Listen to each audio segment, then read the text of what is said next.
Yeet. Okay, good afternoon everyone. Good afternoon Miss Tan and other English teachers if you're watching. Today we'll be talking about the book called Homo Deus, A Brief History of Tomorrow.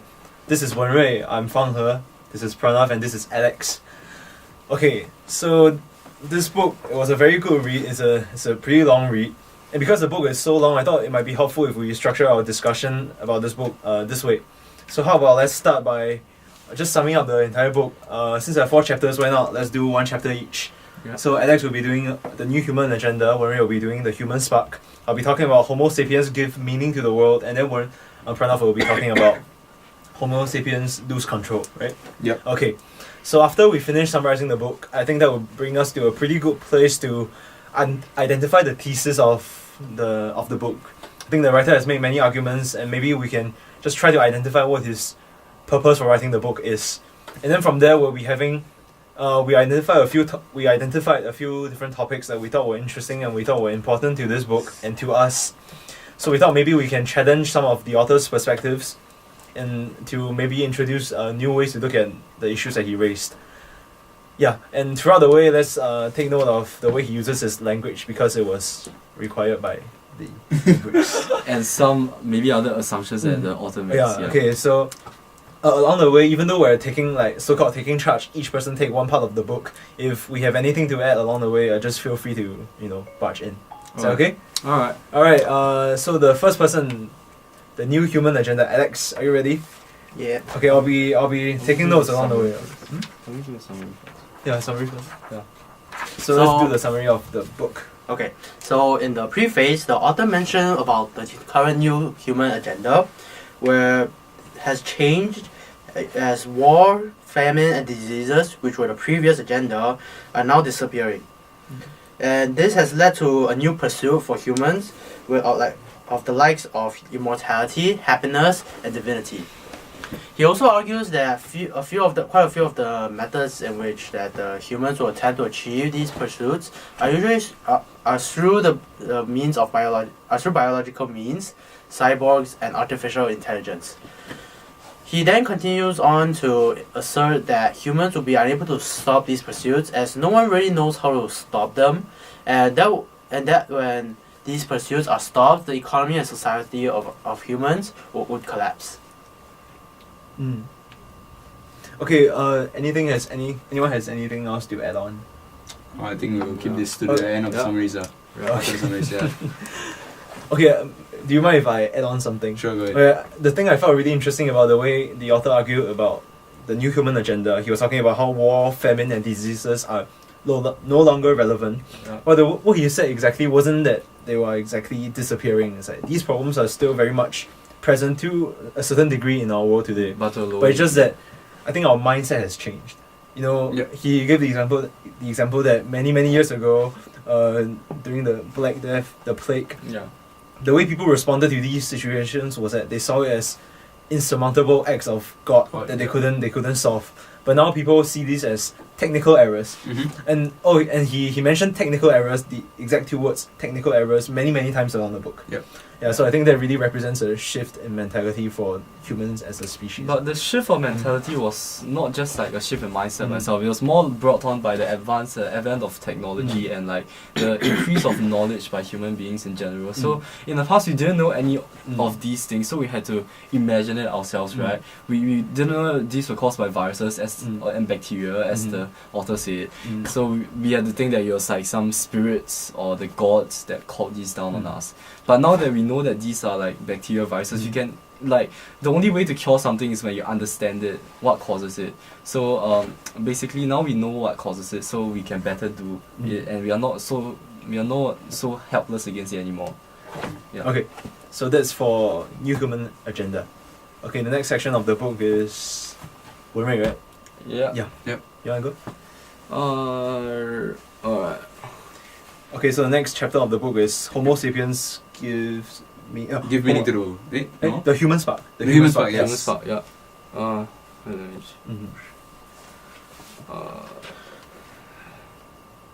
Alright. So in the Human Spark, the author is basically talking about like how humans. Why? Can send me the EPUB. Can send me the EPUB. Oh, yeah. how am Oh, I the book. Oh. how am I the humans are special? Like how I thought you wanted to and why say- humans Yes, think they are special? Yeah. It's okay. Marie, carry on. Okay. Wait.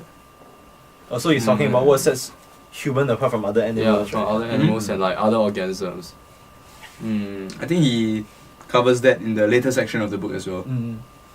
It's a topic that he keeps revisiting throughout the book. Right? Because it's like a fundamental assumption of human beings that we are better, Superior. we are superior to them. That's why we value human lives much more than like animal lives. Yeah. Such as test subjects like rats and stuff like that. Yeah. And but as the author noted, there's still a disparity between like human beings in a sense. Like as he said, American lives are worth much more than, for example, Afghanistan life. Right? Oh. He said that if American dies, there's a lot of outcry. If Afghanistan die, like nobody really cares that much. Yes, it's more like a figure in a huge statistic. Okay, maybe just to Marie, do you have any more for this section?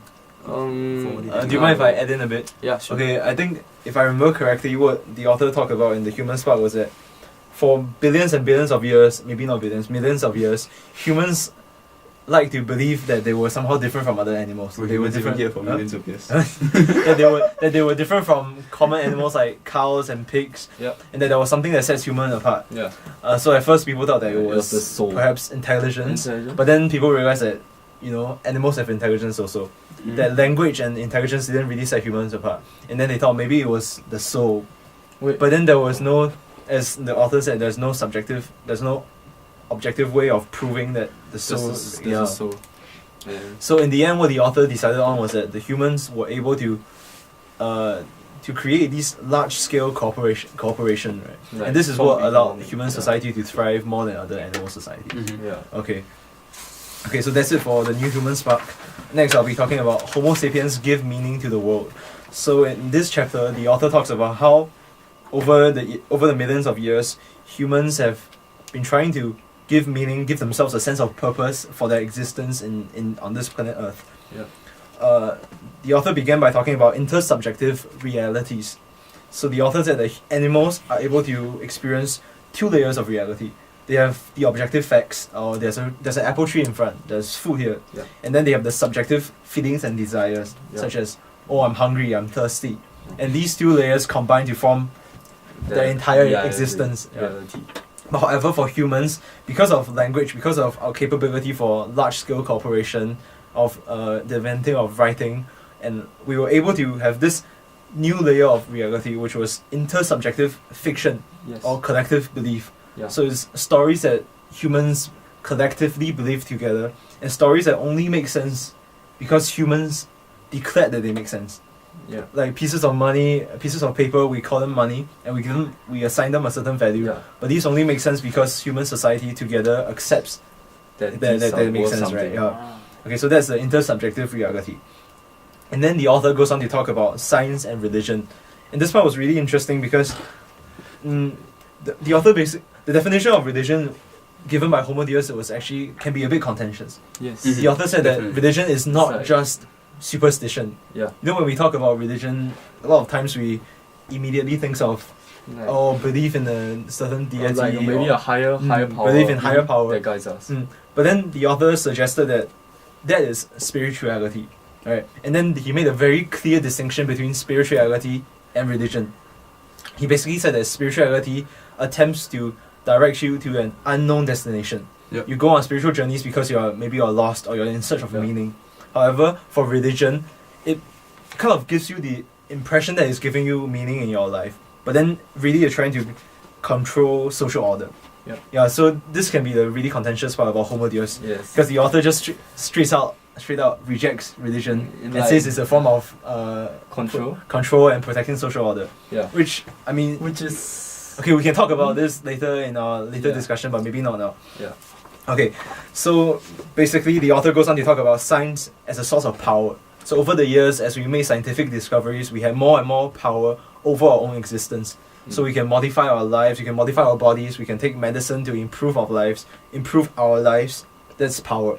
And then religion gave us a source of meaning. It gave us solace in that we're not just some random biological Like, miracle that happened by chance, yeah. and that were in fact acts of God. And then the author goes on to talk about modernity and humanism, which he identified as a main religion in today's society. Yeah. The fact that human lives Matter are the only thing that can give meaning. Because, okay, the author frames modern society as a deal. So in exchange for meaning, we are giving up meaning, and in exchange we are getting power.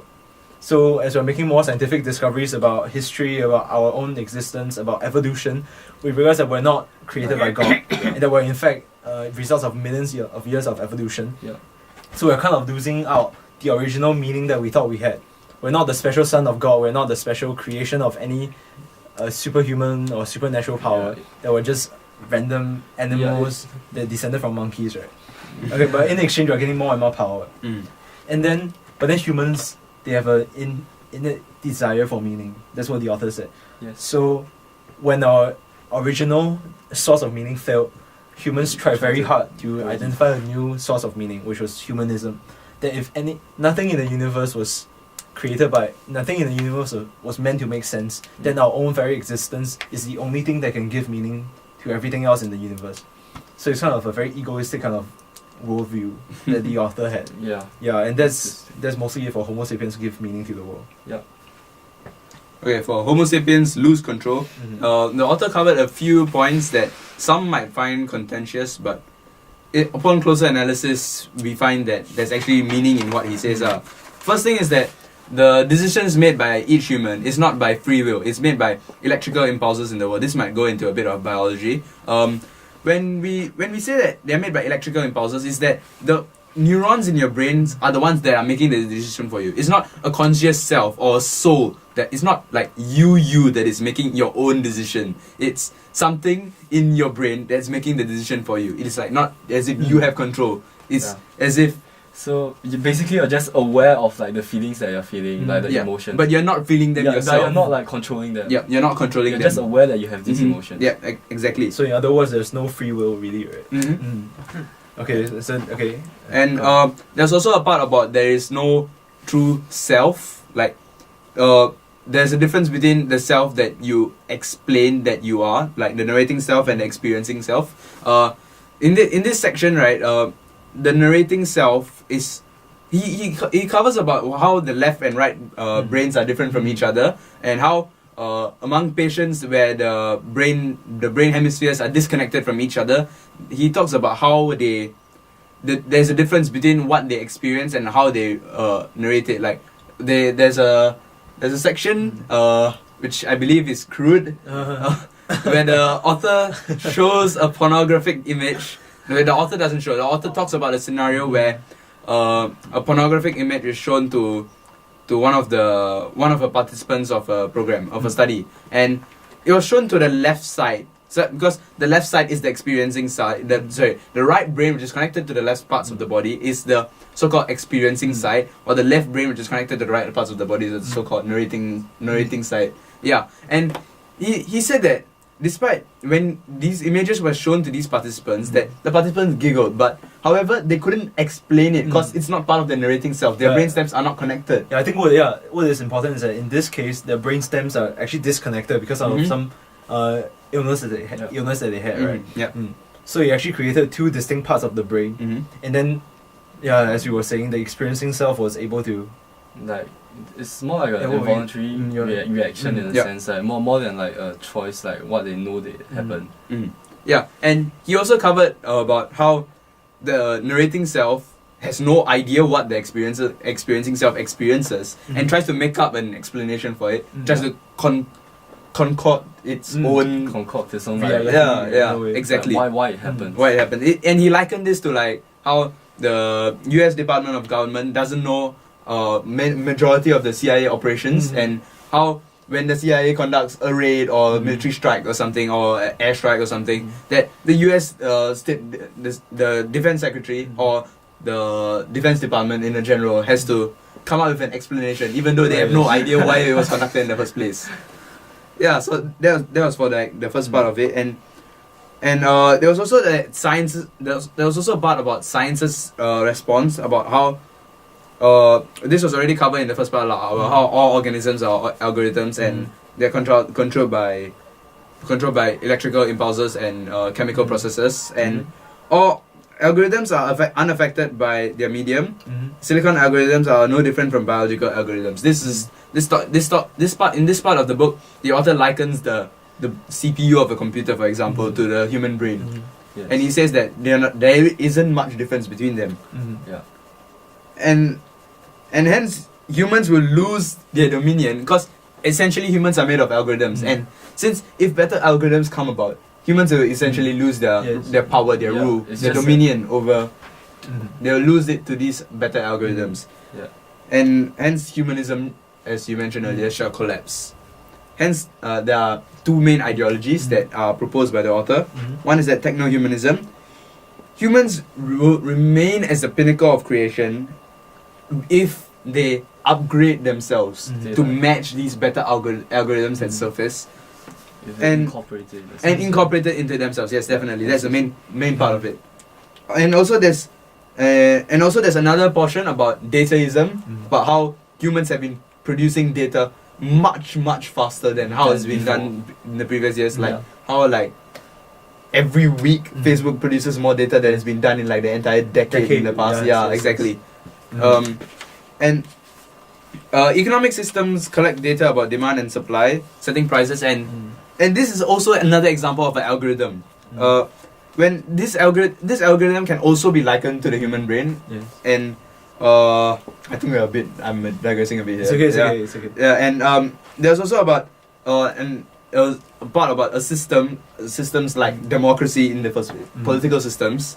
Democracy and despotism are two competing data processing systems masquerading as political systems. They are not truly political systems. He covered this portion, but I found that it was a bit interesting and A bit contentious. It's more it's than very a bit. contentious. Yeah, exactly. In fact, I think it might even be a bit, how do you say, contradicting with his previous mention of liberalism in chapter 3, because when he was talking about Homo sapiens give meaning to the world, about humanism, he had humanism where the ideas and opinions and feelings of human are the most divine and sacred thing there is in the world. And he said that this is a very foundation of democracy as we know it today.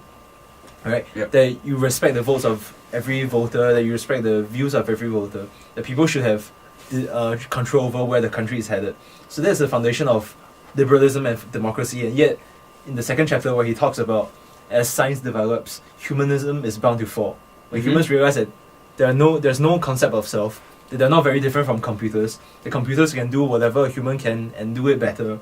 The humanism will fall. However, democracy is again identified as a data processing algorithm. So you kind of, okay, maybe we can come back to this later during our discussion. Let's not go there for now.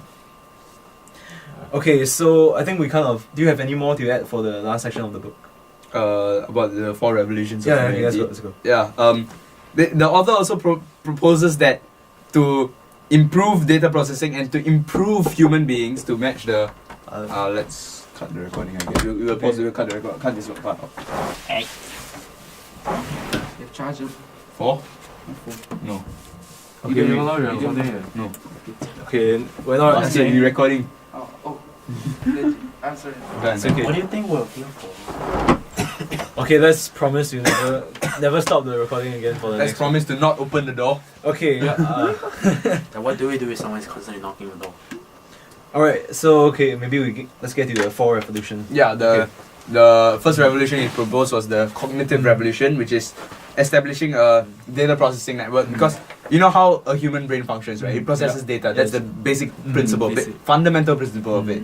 So he's saying that to improve humans and to improve the data that we process, that we can process the data somewhere outside our brain now. Because obviously he also mentioned about how computers are essentially better algorithms, and like what you said earlier, can do things better than Yes, humans in a generally. And that's why he proposes this. And also the agricultural revolution, because human beings need food. Every organism in this world needs food. Increasing number, variety, and connectivity of data processors can help in the manufacturing of crops, the harvesting of crops, and because this data can be used to, for example, identify the optimum, the temperature, all the conditions that it needs to grow at an optimum pace, to grow with the optimum nutrients and everything. And And also there was another one about the further enhanced from the invention of writing to the scientific revolution. The scientific revolution. It's a genuine cough, not sarcasm. Okay, and he talked about how this can be used to improve science, about how Homo sapiens understand the world, how we perceive everything that happens around us, essentially. Understand ourselves too. Understand ourselves too, yes. Yeah, because Homo sapiens are essentially what? Chemical processes. What's chemistry? Science. And we need to understand more about science to understand more about ourselves. We're still figuring that out. Yes. Exactly. And the last one was about the information age, about increasing everyone's access to information, increasing freedom to information. Information is very important in this day and age, Yes. as information is everything. Information is power, information is knowledge. And there's also a difference between new information and old information, about how it's better for you to have newer information and information that other people don't know. It gives you that advantage. And that if this information is made available to everyone, that everyone can improve themselves, everyone can study themselves better, everyone can study the world around them better. And that's what he proposes. Okay, I think since we're at this juncture where we're talking about the importance of information, I think we're getting quite close to talking about his purpose of writing this book. Yeah. Because I have some ideas about why he wrote the book, and I think it's very closely related to information. Well, apart from So- like the monetary reasons, yeah. Alright, so how about we just each propose maybe our theory or what we think about why he chose to write this book the way he did. I don't know. If you have anything to share, you can, or if not, you can just challenge the way I see. Well, I suppose it's more like education in a sense. He wants to like share his views with the world and like make a tidy profit from it. But that's not good. We're not Yeah. going to that. Okay. Yeah. He just wants to share his views on like why humans exist, because maybe he feels that they're right. Maybe he wants to like get the opinions of like maybe other people who disagree with them. But it's like it's basically like knowledge, like what he's accumulated, what he's thought of through these years. Alex, Right. you have anything? Okay, do you have any? Why do you think he wrote this book? Yeah. Is it just purely for education purpose?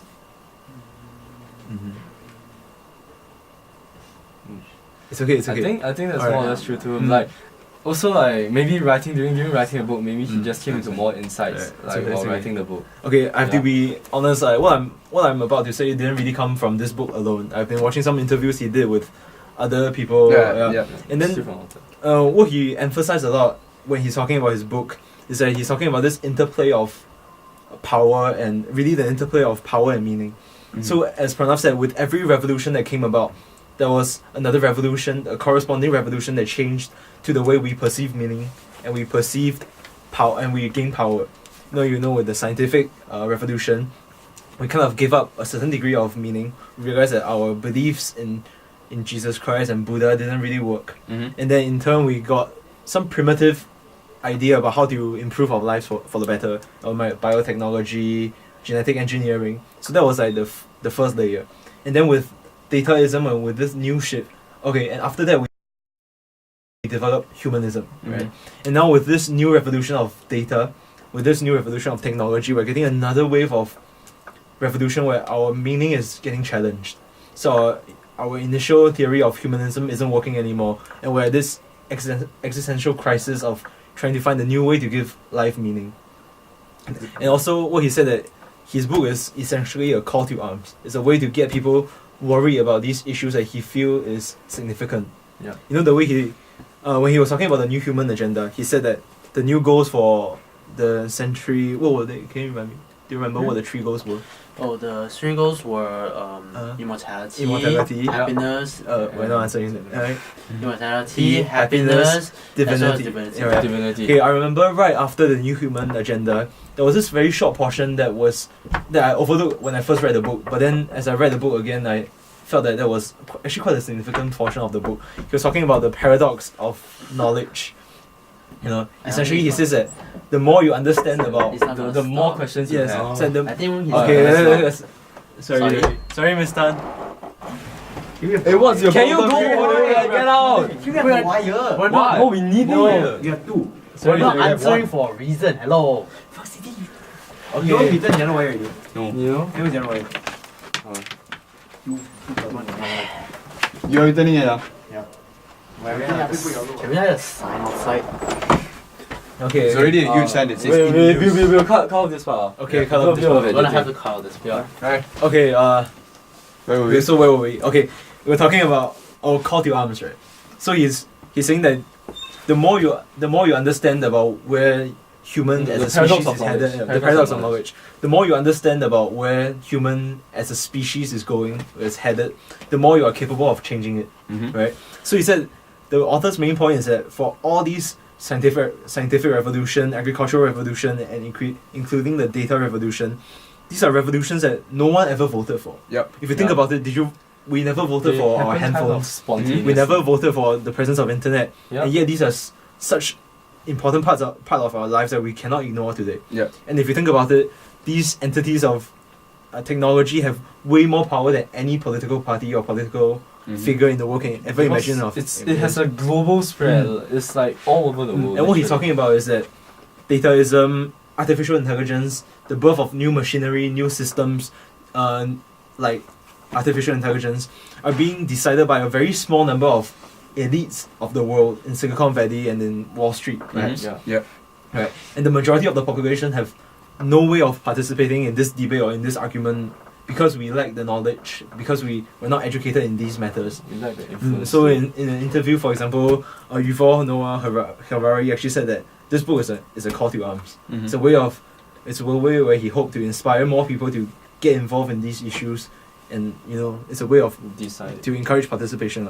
Yeah. Because when more people are aware of where humans are headed as a species, We'll have more people thinking on it. yes. Okay, so now we're at the part where we kind of have a rough idea of what the book is talking about, and now maybe let's split our discussion into a few mini COIs. So we'll talk about some parts of the book that we felt were contentious, the parts that we raised just now, and then along the way we can revise our theory about the hypothesis of the book, if we have any. Yeah. Okay. So our first maybe let's start our discussion by challenging the first premise that the author made when he was writing the book. Yep, sure. Okay, let's start with something small, the end of hunger. Mhm. Okay, so I felt that I couldn't really fully agree with what the author said. Yep.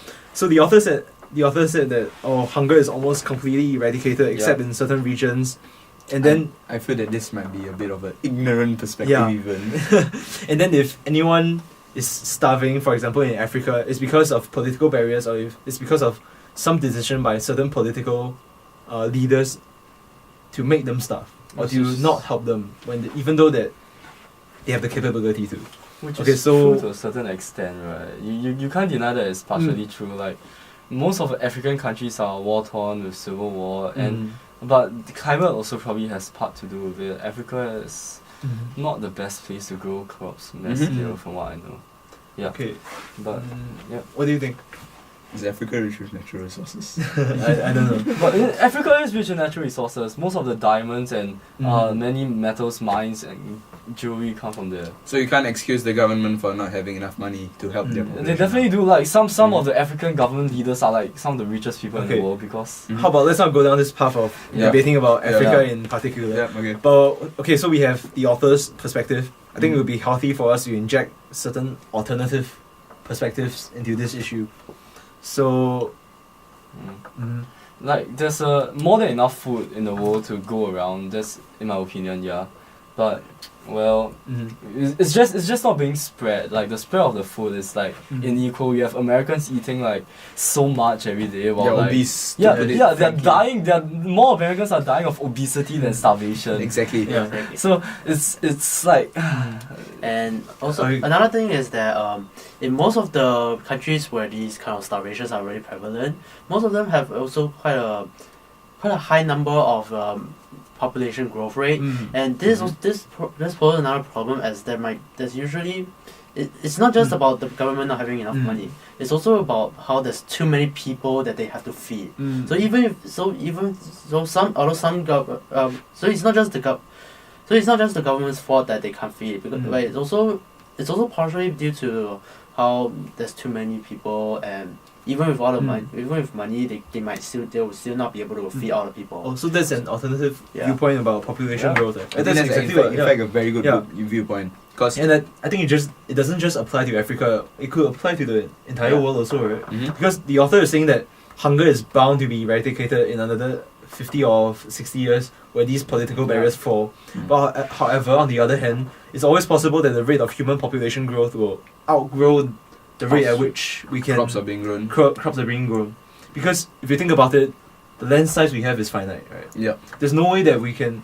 Yes, we might be able to improve the way we produce, but I don't think it's possible that the rate of population growth is faster than the rate of technological change. Or perhaps the agricultural revolution he talked about later in the book, right? Maybe perhaps we don't know. We don't know. Yeah, exactly. Yes, yes. Perhaps the crops could grow Mm. too fast. In Yes. fact, you never know. But we are not at that stage yet. We can't debate about that yet because we have to focus on what's present now. But at least I think the conclusion we can reach for this topic is that mindset is changing, right? Mm-hmm. Even if we're running out of food, the way we think about the problem isn't because some god is trying to make us starve. Definitely not. The way we see it is because it's a technical error that can be solved and should be solved. Mhm. Yeah. And I think that's the conclusion that we can reach for this issue of end of hunger, Mhm. right?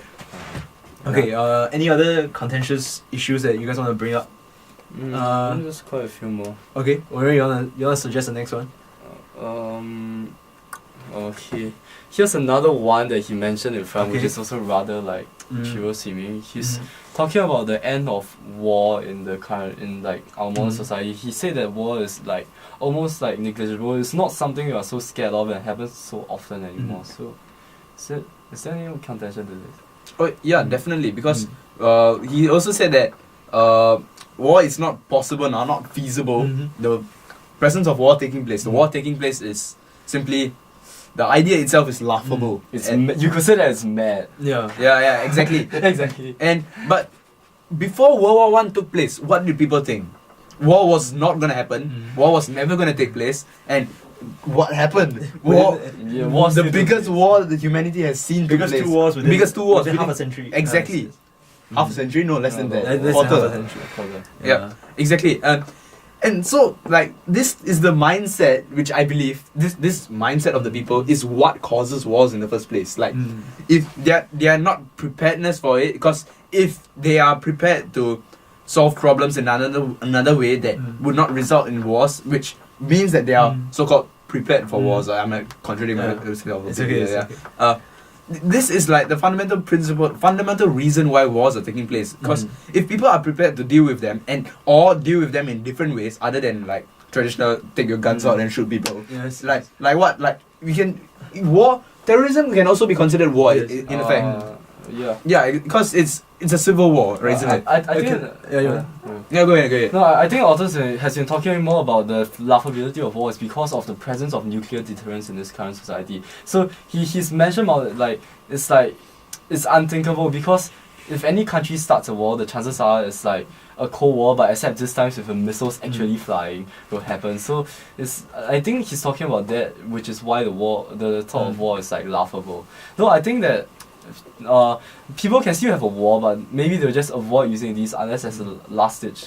They won't start by firing several missiles. And we also have cyber war to begin with nowadays, right? Cyber war is like a very big aspect that most countries are working on improving. I and think he defending referred to that in against. the book. Yes. so, Yes. yeah. Alex, what do you think? Do you think that wars are still possible?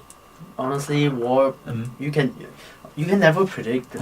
It's not really possible to predict the future. Like even in ancient China, how there's like throughout the history of ancient China, there's always been these kind of dynasties where where a country just splits, comes back together, splits and comes back together. So even during those kind of like the most prosperous times, such as the Han Dynasty, most people in there never thought that that war could start again. But well, it happened. Yeah. And it just continues, and war itself is just you can never concretely say that it's never going to happen again. Yeah. There's always going to be some kind of conflict between people of different viewpoints, and when their viewpoints might, and sooner or later, if these conflicts don't ever get solved, it might. It's very likely that these could escalate into full war. Mhm. Yeah, I think what Pranav and Alex said are very good alternative perspectives to this problem. Pranav is saying that the way authors sees this problem is exactly the cause of war. But the fact that people consider war as unthinkable could very likely contribute to the next war, right? Yep. And then what Alex said is very, very true. You know, in Chinese history, they have this saying that, sorry, Pranav might not understand, but 分久必合，合久必分, right? Yeah. Essentially, it means that whatever separates for a long time tends to go back Together. Yes, and that which stays together for a while tends to separate. So you're Yeah. saying like a cyclic Yes, pattern it's, sort of it's a thing? very cyclic in a pattern, sense, yeah. and it's a very heavy part of Chinese history, as Alex has said. So I thought that's a very good viewpoint that the author might not have considered, given Yeah. his maybe slightly more Western education and Western perspective. Yeah. Yeah. Also, another thing that was prevalent in another saying that in Chinese was that there's still also advantages lah, so to say in both war as well, not just in total peace. There's always gonna there's okay how it says that in okay I'm gonna have to speak in Chinese sorry. Yeah, it's okay, it's okay. 利分与合各有利 so it's like even in both war and Peace. peaceful times there's always something good that can happen. Yeah. So it's very likely that it's very unlikely that war would never resurface again. Alright. Yeah. Sure. Okay, but since you know the entire book, all 600 pages of it is based on these two premises, I think it's not healthy for us to challenge them too hard. You know, Yeah, not the exactly. entire book Yeah. falls flat on its face. Okay, so Let's okay, move let's on, let's just okay, move let's on. move Yeah. on. Let's Okay, move on. so now let's move on from hunger and war and maybe talk about reach into the future. So after reading this book, what do you think are the implications for us when we go into the future? I mean, he challenges religion in like the very first I section know, of the yeah. book. So Okay, so you want to talk about religion now? Yeah, yeah. Oh, yeah, sure, Yeah, okay. sure. Alright, so maybe let's start with the definition of religion. He very definitively suggested that religion isn't isn't superstition, isn't spirituality. Isn't a belief. In a sense. Do you buy that definition, or do you think it's just a very clever play on words of sorts?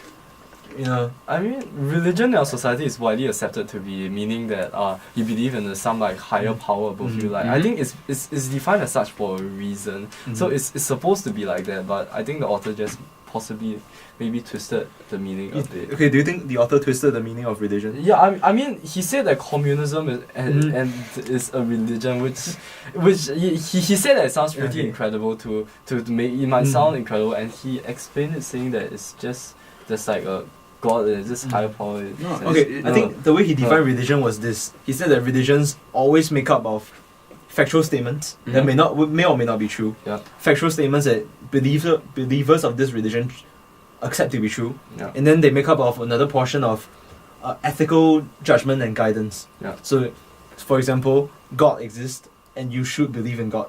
You know, that's like the basis Yeah. of most religions. yeah, exactly. And then if you call that religion, then you can definitely call socialism or communism Yeah. religion. It's like there everyone will is be equal. class struggle. Yeah, everyone is Is equal, and therefore you should share yes our resources. Yeah. So if you accept his definition of religion, then yes, capitalism, communism are all forms of religion. But I think the debate here now is whether you accept his definition. I don't think it's a very good. It isn't exactly a good definition, right? Religion is not just but okay. As in, It's not. do you accept that religion has to definitely make up of two parts? Factual statements Factual and, statements. and ethical guidance, or can they exist without one of the two parts? What do you think? No, I Yeah. think that factual statements and ethical guidance, these are just like two like very wide. They encompass many things. Religion has these, but they have something more than these two. It's like it's not just an ethical guidance. It's like in a sense even like a way of life, a way of thinking. You believe that there's a higher power guiding your every move. If something happens, it's supposed to happen like this. That's not a factual statement or nor a ethical guidance. It's just like.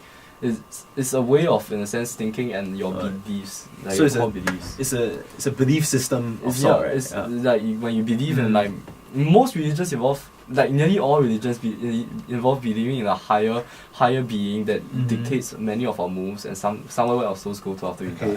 Yeah. Okay, maybe just to move on from there.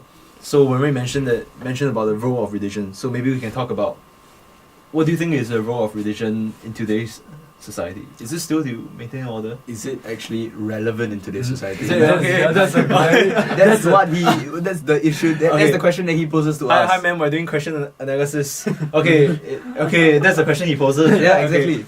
Okay, well, how about we spend a little bit of time debating about that? Okay. He says that is it actually relevant? Because why was religion formulated in the first place? Like because it was because of the belief in a higher power that that they had, like what Wenre said, and he also said something about we will come back to me later. Okay, Okay, so Yeah. maybe it's like something like a way of like change in a sense. So like a Mhm. way to prevent things from happening, right? Mm. So like religion was like if something bad happened, Uh-huh. you can do something to counter it. Maybe like for Christianity, maybe Oh, you pray okay. to God to stop it, like Yeah, to exactly. stop the Yeah, plague. I It's- agree it's with like a this. way of solving problems that we didn't Mhm. know how to solve at the time. And once the problem, either by luck or by your like, own by its doing, own gets natural solved, span. the people believe, oh, it's an act of God. Oh, It's an act of God, yes, yeah. yes. And as there's a silver lining to nearly every cloud, right? Mm. For if the old saying goes. Mhm. So like they tend to see like the good things that happen afterwards, and they're like, oh, so this is why Okay, why okay. God did this, right? So Mm. like it made us more prosperous. Okay, I think as- we're digressing digressing a a bit, little bit, but the point is, religion exists as Yeah. a source of comfort, Mhm. as a source of moral support for people. and also gives And- like a source of I think this is solving very true because even today you see in parts of the world that are less developed, like the geography video that Mrs. Cole showed us the other day about AIDS patients Oh yeah. along the highway of AIDS in Africa. Mm. You know, when they are really truly helpless against these unmovable forces of nature, they turn to religion and superstition Yeah. as a way of comforting themselves. yeah. Right. And I think what is a trend today is that people no longer need this source of comfort. Yeah. You know, when people get cancer, they know that it's not God who's giving them cancer, but it's because of cells that are growing too quickly in their body. Yeah. So they turn to a technical solution, to a scientific solution, Chemotherapy. chemotherapy. So I think the trend is that, do you think that it may be another, maybe in decades we won't see the difference, but maybe in centuries, perhaps the role of religion will lose its value? Yeah, because so I just thought about this a bit, but I think religion existed to let humans, in a sense, empower themselves. Mm. Humans want to feel a sense of control over themselves, right? Mm. Control over themselves and things that happen around them. Actually, I Religion gave us this. I think I have to disagree with you because you know what the author said about power versus meaning. Religion was a source of meaning, but science was a source of power. Yeah, so as power increases, meaning decreases. Oh, yes, right? okay, So, if you put so it that like, way, then it's it's so true. like you can power as you empower yourselves. Mhm. Your need for religion to like find find solace in and like help you solve certain problems, it decreases. to, Okay, that I agree. Yeah. So like AIDS patients, right? You Mhm. said that they pray to gods, Mhm. superstitious things to help them. Mhm. But in other parts of the country, you just go to a hospital Yes. and find a doctor. Mhm. So we have a many Mhm. means of doing Mhm. this. What do you think about the role of religion and how religion will go in the next? Honestly, religion has really changed through, like, Yeah. from compared to the previous. Mhm. Like, I mean, like even honestly, religious for even, okay. Yeah. I'm sure you've heard about ISIS, right? Mhm, Yeah. okay. And just like our SS teacher, Mr. Lim said, Yes. they although they claim to be just trying to regrow the Islamic State, Mhm. but honestly they're only using this Islam name, but they're only really in a way they're using it only just to, they're trying to use it to gain political power, Okay. not actually trying to actually Mhm. just fulfill the follow how the Islam Mhm. religion. So it's kind of interesting how, I mean, it really shows how the religion has, like, it's just really changed, I guess. Yeah, over time. Okay, how about let's move on since we're running a bit short of time, right? we're Okay. running a bit of short time. Okay. Alright. Okay, how about let's get to the next topic after this, the future of economy. Can we get the economy? Yeah, let's go. Okay, I feel like this is a really it's a really interesting part of this book that we should be talking about.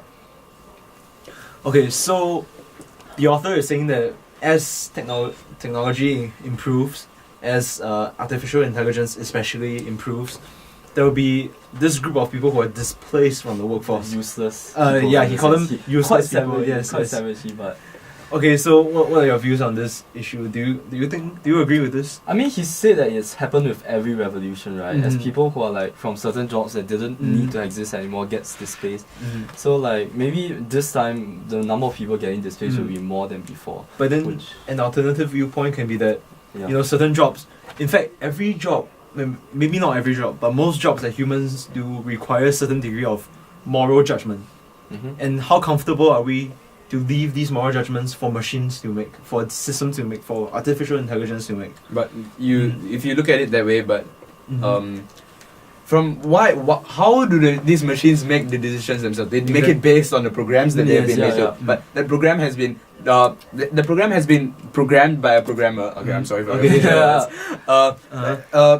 That will take scenarios into account now, but he can't take all possible scenarios into Okay. account. He can't provide a moral judgment for every single scenario that's Mhm. happening, because that will just mean that he's there. There's no need for the machine in the first place. Also, there could be kind of like unexpected situations Yeah. from happening. Yeah, exactly. Yes, yes. And yeah, exactly. So moral judgments cannot be taken by these machines completely. They have to be left to humans. That's my Okay, belief. yeah, okay, I agree with Pranav. I think that the prevalence and improvements of artificial intelligence also raises some very practical difficulties and challenges for the economy. And for example, for self-driving cars at Google and Tesla, they have this very, very real scenario where, you know, the trolley problems. Yeah, exactly. The problem that people have been debating for like, I don't know, decades since centuries. philosophy came about, Yeah. but have never had any practical application. Yeah. For the first time in history, now there's actually an application to it. Mm-hmm. Because when you're programming a car, you have to decide whether to choose to save one person and kill four, or save four and kill one.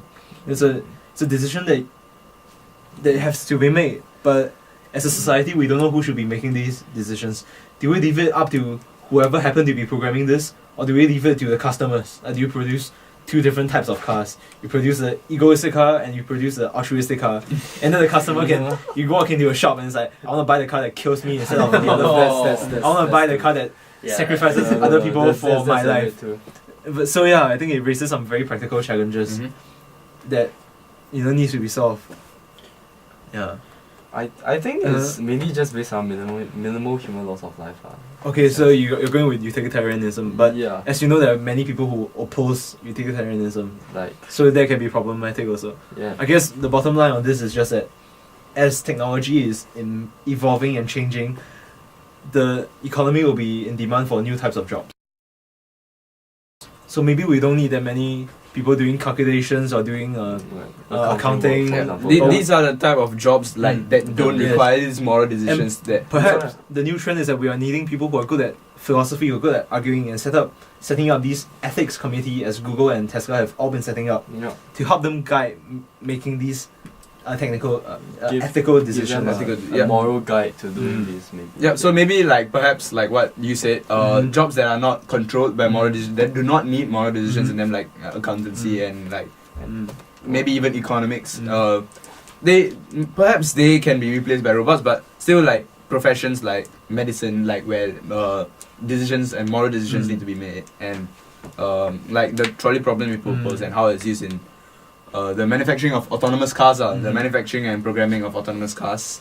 Yeah, and in these types of jobs that require moral decisions, that humans still need to be there. There is a need for that. Mm. Artificial intelligence hasn't come that Mm, far yes, to yeah. make the moral decision for these humans yet. Yeah. What do you think? Like, how do you think this new technology will change the economy as we know it?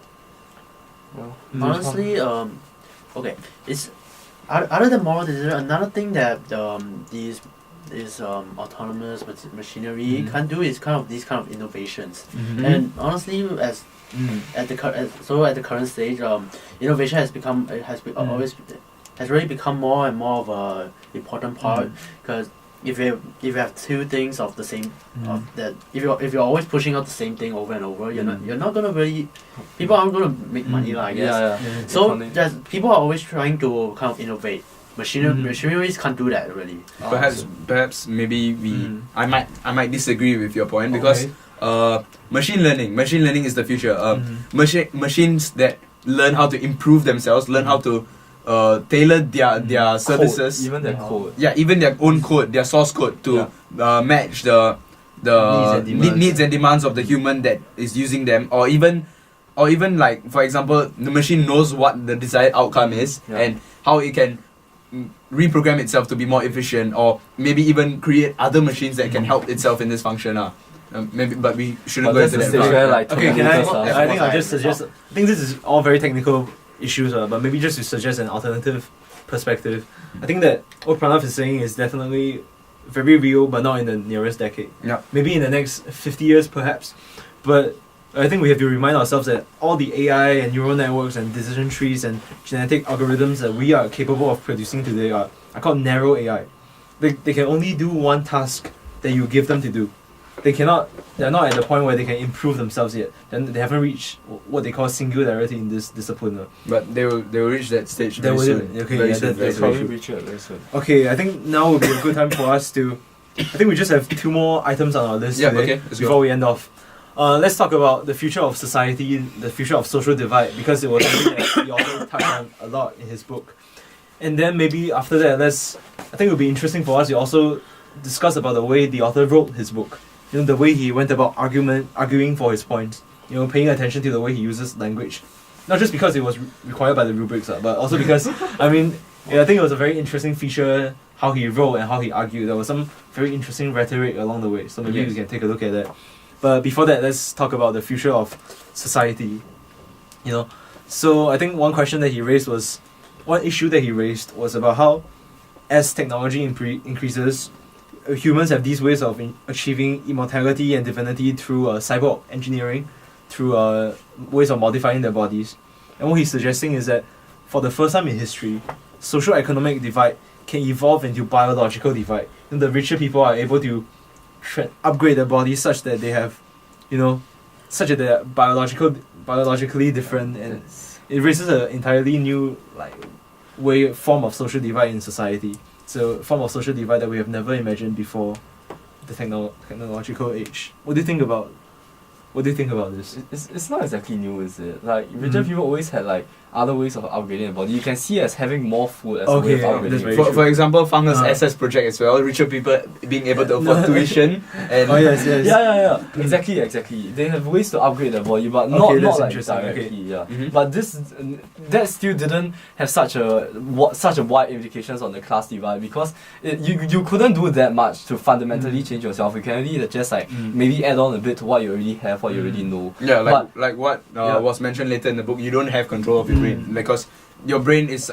But however, using these technological They means, give you a means of control. exactly, they modify your brain. Because something that's fundamental about yourself. exactly something that's fundamental about it. It's just something that you weren't able to do before. But Yeah. now that rich people are able to accomplish this by using their economic means. Yeah. So it's like do you want to explore a bit like why only rich people can like explain a bit? Of course, because this type Yeah. of technology, to improve yourself, upgrade yourself is expensive. That like poor people in just poor people won't be able to afford. Not just expensive, because this kind of technology is valuable. So like Mhm. because of the economic capitalist systems that we have, Mhm. they will naturally be sold at extremely high prices. So Yes, that yes. so as to ensure that you look like phones, etc. It's like Not like cheap. the selling price is like far outstrips the Mm. production cost, right? Mhm. So the same will be here for here. So it's like something of a monopoly in a sense. So they will just have this very specialized things to only give to rich people so that they can earn more money, which is capitalist. And also they capitalism. will be looking to improve their own product. And Yeah. if for example you give it to someone, they might not even be educated enough to see how it has benefited them. But to other people who are of a higher education, already we are looking at the socio-economic divide here about higher and lower levels of Yes, education. yes. But this helps to widen it even further, because Yeah. these people with higher education are given these products because the manufacturers of these products think that giving it to them is of more value because they can provide a deeper insight and on feedback on how to improve these products. Okay, can I just clarify on what you guys are saying? So the Mhm. bottom line is that there will definitely be a widening gap in social and economic status, Yeah. right? Between the rich, the elite, and the poorer and the Mhm. so-called low socio-economic status, right? Yeah. Okay, I think what Wenwei mentioned was a very interesting way of challenging the way that the author was talking about Mhm. in the book. You know that the rich has always been getting biological upgrades Yep. and biological advantage No, compared not to necessarily biological. Maybe Maybe psychological. Physical Physical physical and Physical as mental. well. Yep. Mm. Oh, okay. And regarding what Wenmei said about these technology being expensive, I have a counter example of CRISPR, but then I also have the counter argument against CRISPR. So people say that CRISPR is cheap, but the only reason why it's cheap is because there's an ongoing patent battle and it hasn't been settled. Who owns the right? Who owns the rights to this technology? Yeah. And the moment is decided whether it's University of Chicago, Berkeley, or whether it's Broad who owns this technology, the prices you bet are gonna skyrocket.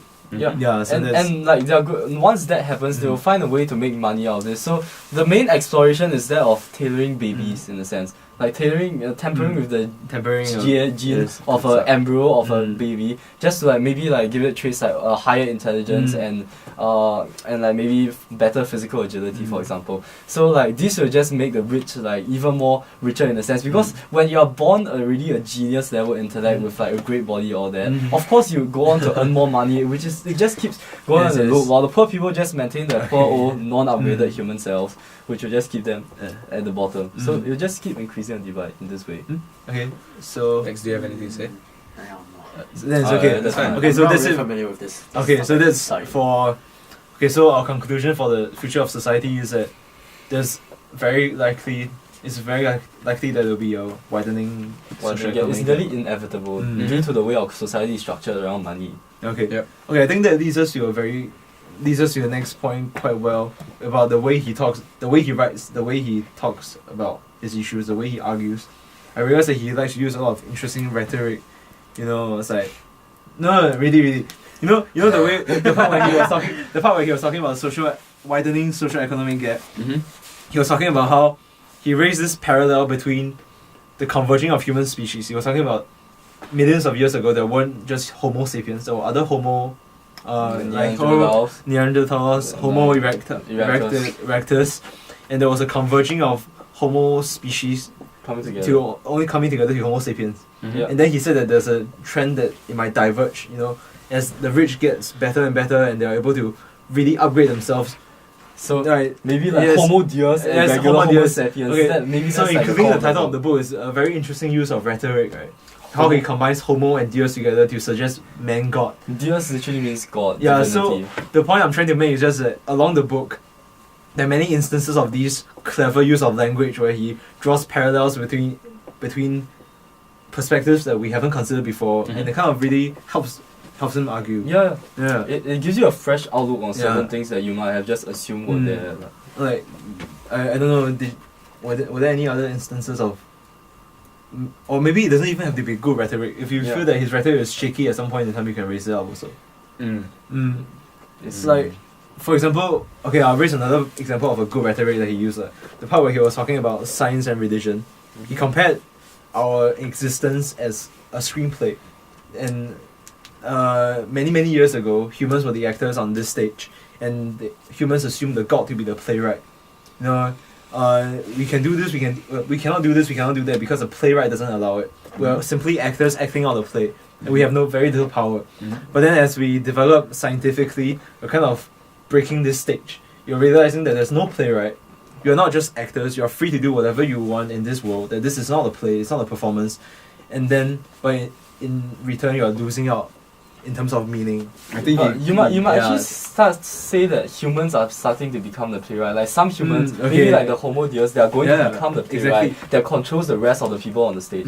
So you see how his rhetoric is able to, Like in a sense, like give you like inspire this, imaginations and like outlooks and like Yeah, and like outlook. more like you think about these Mm. issues that a lot of people just don't think about normally. And then But don't you think that he contradicts himself a bit here? Because Yes, in yes. a portion of the book he Uh, talks about how humans have no free will. Yes, and, yes. And now he's saying that humans have this free will to now act out what they want and advance themselves, essentially. Yeah. But I think the free will is like a different reference.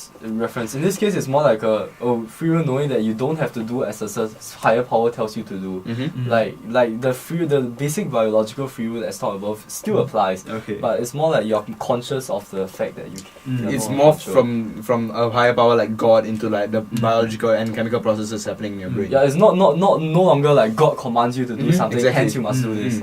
It's more like okay, just maybe the government or like maybe what you want to do in a sense. But when we look at it this way, we need to show that humans are still bound by something. They're Yeah. bound by a so-called playwright, even though the playwright might have morphed into something else.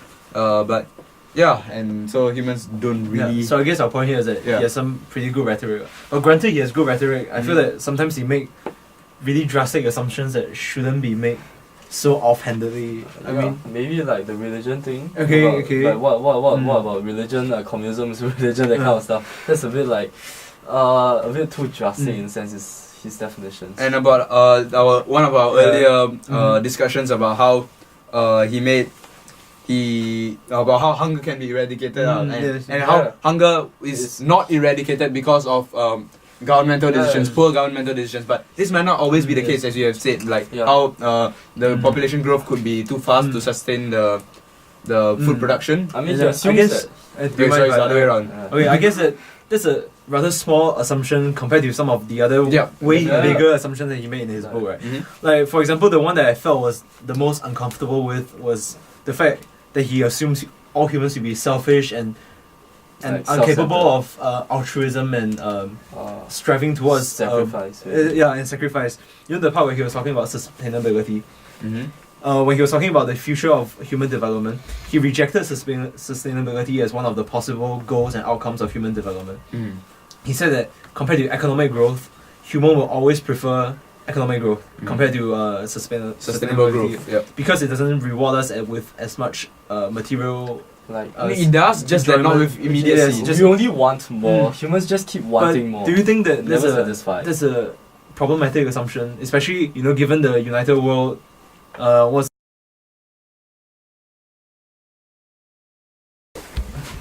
No, I Okay. wasn't saying to you. Oh, I said let's get back. Let's start. Okay. I said let's get back. I know. are we starting? Yep. Okay, sorry for the break. Our camera's battery kind of died. died. Yeah. I like humans in the future. Yeah. Hopefully. Alright, Immortality. so before we ended off just now, we were talking about the assumptions that the author made, right? Yeah. And I was saying how I felt that the assumption that humans are selfish and inherently, Maybe. and will inherently ignore self-centered. sustainability for economic growth. I think that assumption was wrong. Mhm. That's what we were talking about before we ended off, right? Mhm. Yeah.